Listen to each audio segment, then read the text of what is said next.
Steve here at the All Wheels Down channel. Today we're going to clean our wood stove and we're going to show you how we do it. Doesn't mean you should do it this way, but this is what we do.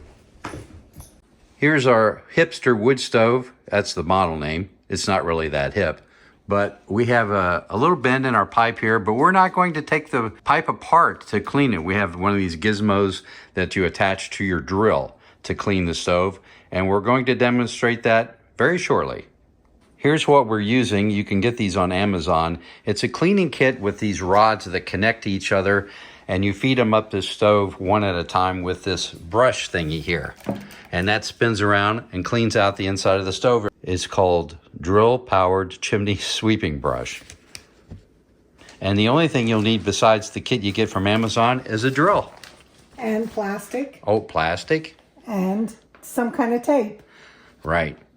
And a scissors. And a scissors and probably a screwdriver.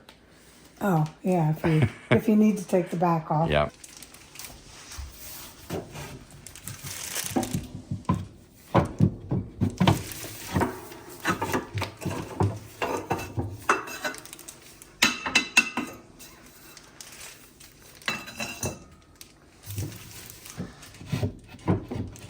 And Julie's just taking out the baffles and some of the work up there that you have to be able to get past to clean out the pipe.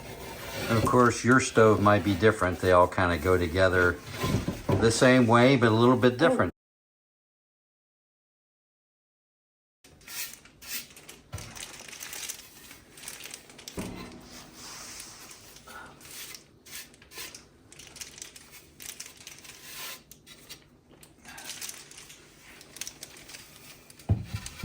When handling these baffles that come out of the top of the stove, they're made out of some fibrous material and it will crack and break, so be very careful when you're handling these.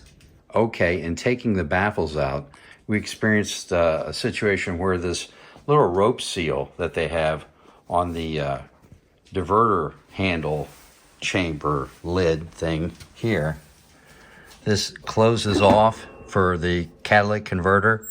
And then on, there's a little door up in there, and that's where this rope is. And I'll try to shoot up in here where you can kind of see it. I don't know if you can actually see it or not. Let me manipulate it back and forth here. But that's where that rope seal goes. I don't know how critical that is, but when we're finished, we're going to try to put that back in there.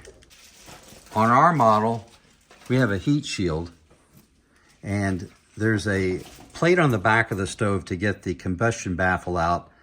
And we have to remove the heat shield first, and then we'll show you the little plate we have to take off in the back.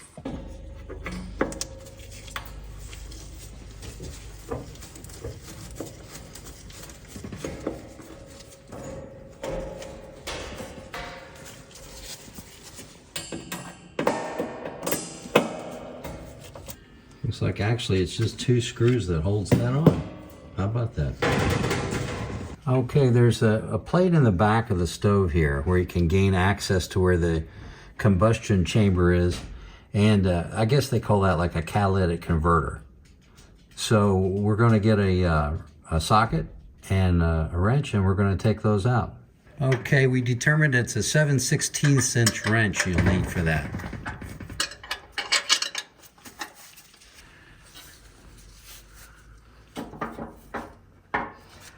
Okay, this is the plate we took out, and it also has some of that rope gasket material on it, but we're just going to set that aside.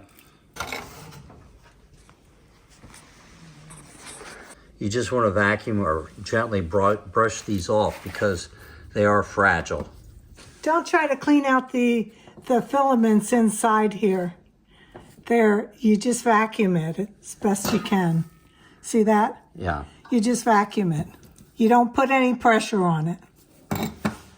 We have that open, but we're going to have to close it back up because when we're cleaning it, a lot of that stuff can come flying out of there, so we're closing that back up. Another thing we do while cleaning out the stove, we have a couple of these WinX air filters running, and when we get to really working here, we're going to turn these up on high to collect a lot of the ash and dust in the air. We've put the head of the cleaning unit in first so that it's in there when we go to attach the first rod. And we're also going to leave the bottom of the plastic loose so we can reach in there to attach it.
Okay, finally got it.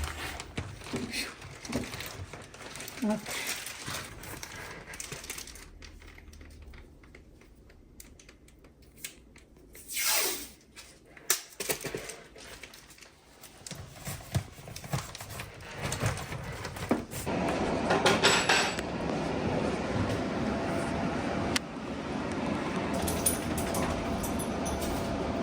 We're going to put the second one on a while because we're going to need it. And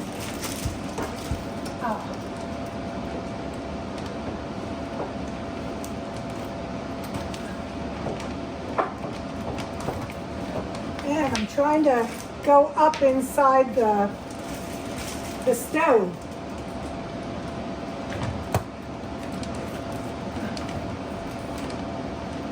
Can't see.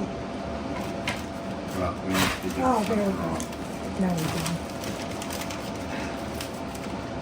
I guess when I did it before, I just kept wiggling and wiggling until it got through. So in our case, we had to wiggle that a good bit to get it to go through the baffle opening chamber door there, or whatever they call that.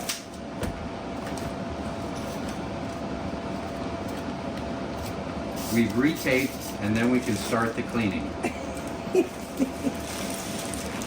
All right.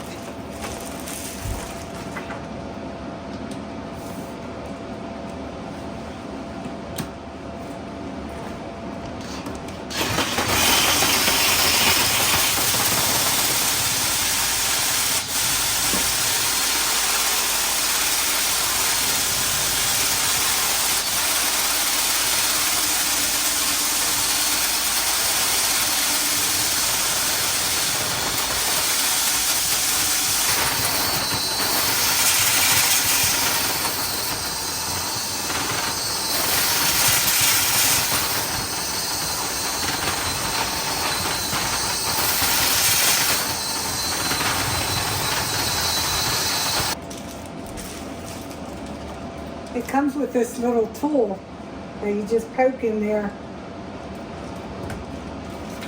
to get it apart. Oh, that makes it easier than trying to use your finger, doesn't it? I forgot about that. Yeah.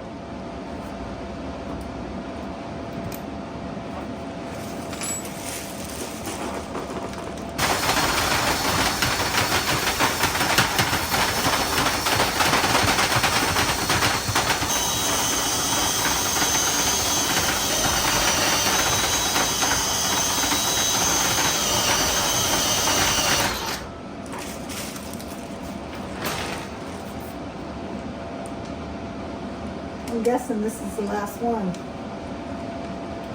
Well, when you think you get to the end, let me know, and I'll go out and check to see if I can see it at the top of the chimney there.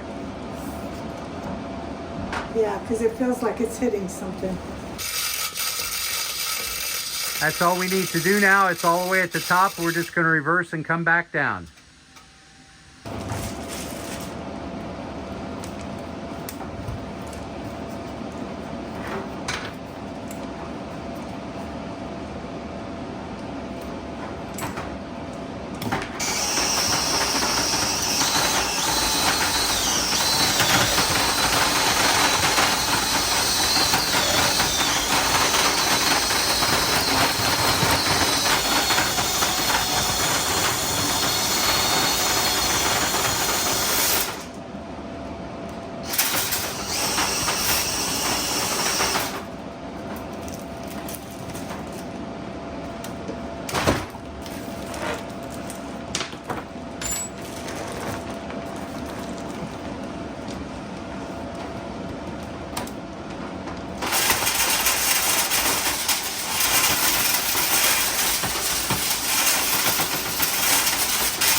Let's see what we got. Oh yeah. That's really the trick, is burning hot. Because a lot of this will burn away if you burn hot enough. Smoldering fires are not good. So if you think those creosote logs are working, they might help, but they don't do the job. You really need to manually clean out the stovepipe.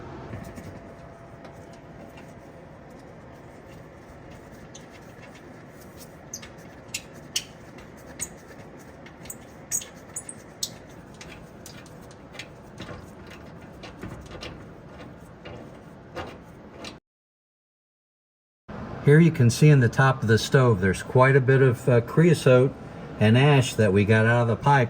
We're going to vacuum that out now.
As you can see, she got that vacuumed out pretty good.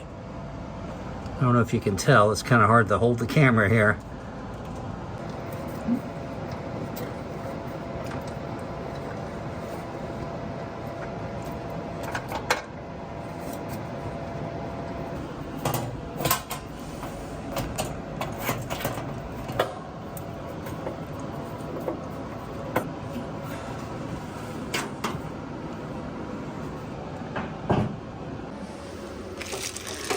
Okay, we were able to get the baffle rope back in, but we're going to buy some new stuff and replace that because it gets worn out over time. Okay, now we're going to put the baffles back in. These baffles can be pretty tricky to put back in. In our case, one goes in first and then the other side goes in. I think, or maybe they go in together.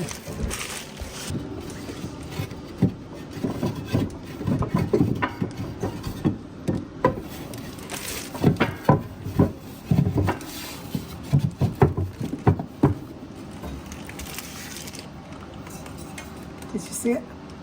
Yeah, there's this front channel piece that kind of holds the front together.